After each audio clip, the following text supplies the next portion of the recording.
ডিম সিদ্ধ করে ভেজে রেখেছি, নুন হলুদ আর একটু লঙ্কা মাখিয়ে। কুচো কুচো করে পেঁয়াজ কেটে একটু নুন দিয়ে বাদামি রঙের করে ভেজে নেব। ভাজা হয়ে গেলে এই যে সামান্য একটু আদা রসুনের পেস্ট এখানে দিয়ে দিয়েছি, কারণ অল্প যেহেতু, তাই জন্য সামান্য দিয়ে দিলাম আদা রসুনের পেস্ট। কাছে টমেটো নেই, শেষ হয়ে গেছে বলে আবার কি বাজার যাবে, তাই জন্য টমেটো একটু সস দিয়ে দিই অল্প একটুখানি, একটু টকটক হলে ভালো লাগে।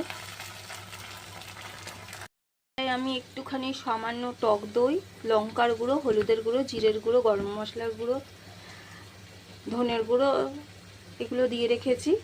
দিয়ে এটা করে রেখেছি মিক্সড। এটা এবার দিয়ে দেবো কড়াই। সামান্য নুন দিয়েছি, কারণ নুন পেঁয়াজেও নুন ছিল, ডিমটা ভাজার সময়ও নুন ছিল, তাই জন্য নুনটা খুবই সামান্য দিয়েছি।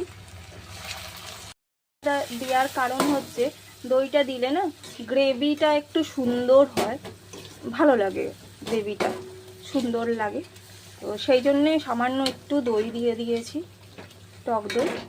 তো এটা ভালো করে মিশিয়ে নাড়িয়ে তারপর অল্প জল ঢালবো। তেল ছাড়তে শুরু করে দিয়েছে, তো এখন অল্প করে জল ঢেলে দেবো।